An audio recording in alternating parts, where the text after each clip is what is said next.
Welcome to Tsene with Wellifehub Incorporated. I definitely owe you a long explanation. I think you transitioned with us from Pretoria Psychologist to Welllife Inc. and now Wellifehub.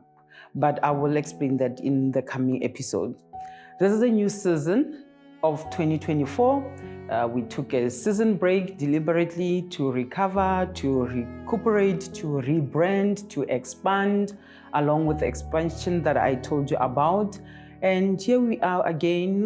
We thought a season break would be very good just so that we can research what is happening out there. And also we have been, I think, dishing you with resources and information from 2020 May up to 2023 in December. So it was time to take a bit of a break, and then we are coming with a lot to give you. Today, I just want to speak about discipline. And, you know, many people see discipline as something that, you need to give to your kids or, as you are bringing up a child so that they get straightened up, so that they become mature adults or responsible adults. And maybe that is an angle that I want us to look at discipline from, to say, what is the function of discipline? I think in other cases, parents or guardians or caregivers and adults in children's lives could see discipline as a punishment, or could see discipline as deterring a particular bad behavior. That is not a bad concept to come with your strategies for discipline. But as I said, I want us to look beyond what is the aim of discipline.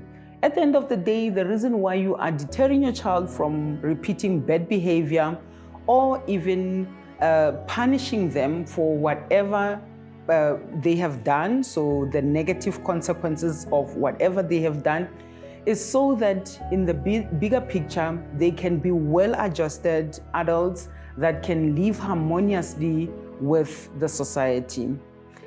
This came also from a conversation that I had with my little ones, not so little. One just became a teenager recently, and I was telling them somewhat about the disciplines that I got when I was growing up. And I told them, it was actually very normal, whatever I was describing. But when I was describing, it was so horrible. There was even one time I could not even repeat what my mother used to say, because I thought that will traumatize them.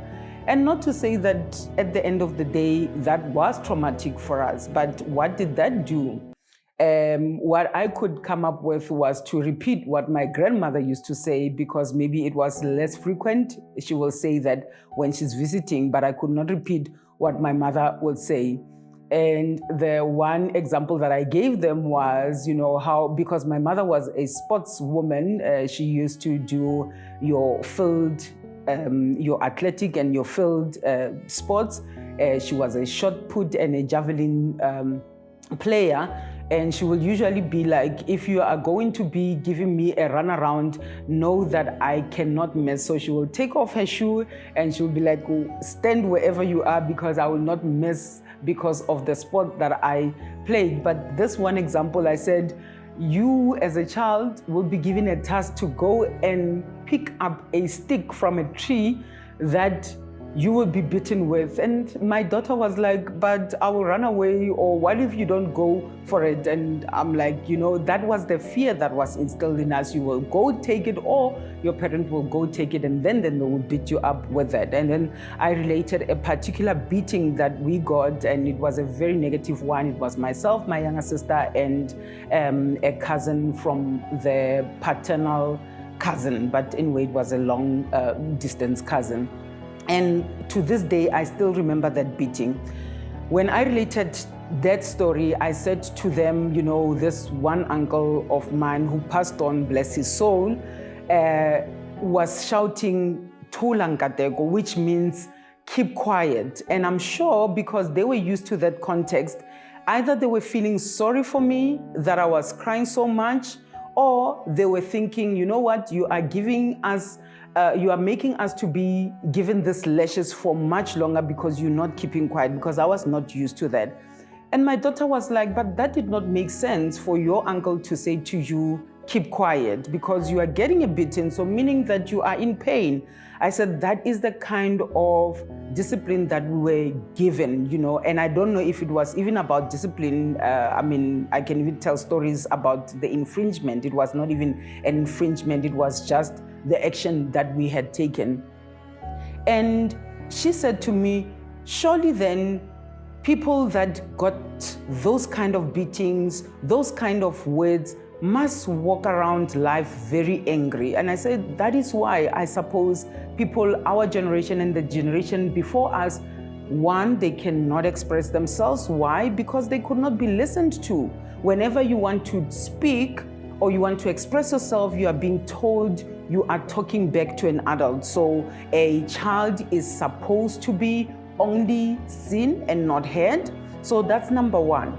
Number two, you are going around fearing authority. So if you are in a workplace and you are feeling like your manager, even though they are younger than you or they are the same age, but because of the superiority of the position that they're in, you are unable to negotiate. If maybe your child is ill and you want to go off, or you yourself, you are ill, or you don't know something and you want to ask, you want to clarify something, you are afraid because you are afraid of authority, because authority said to you, you don't have a voice and you should just shut up.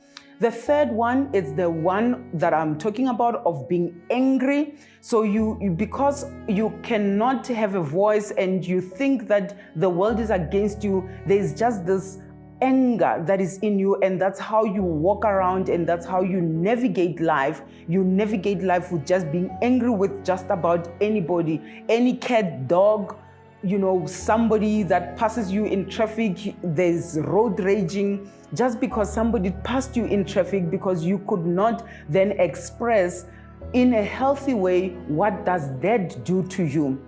And I'm not saying that corporal punishment is not supposed to be given. I think if that's the only way you think you can deter your child from doing something that is not acceptable in the society, that can be it. But to me, that is an extreme result, and I see it as parents or guardians or adults in lives of children with limited emotional resources, they will resort to corporal punishment because it's the easiest thing, other than negotiating, talking through what was happening for you to steal that money from your schoolmate, or what happened, for you to punch that other friend. Other than talking it over, the best thing is, or the nearest thing and the easiest thing is just to whip up, and without explaining what are the consequences, what does it do to you socially when you beat up another child, when you steal something, when you tell lies.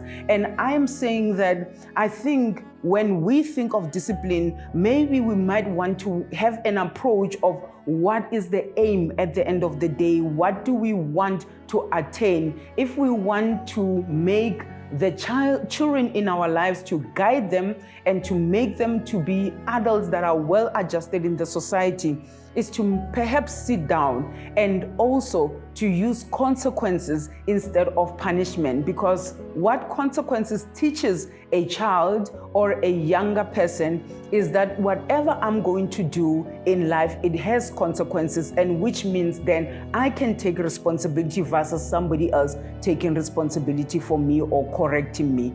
With that, I'm hoping this can be a helpful nugget as you think through discipline, not condemning yourself to say you have been doing it wrong all the time. This is just some guidelines, and we can have more conversation. You are welcome to leave your questions below in how can we engage further, or maybe you are having a problematic child that you feel they need more disciplining, or you are struggling with disciplining methods and approaches. We can help you along that journey in terms of then what are the outcomes that you want to have at the end of the day. With that, welcome again to this new season. It's me, Nkate Kondala Mahoro, signing out.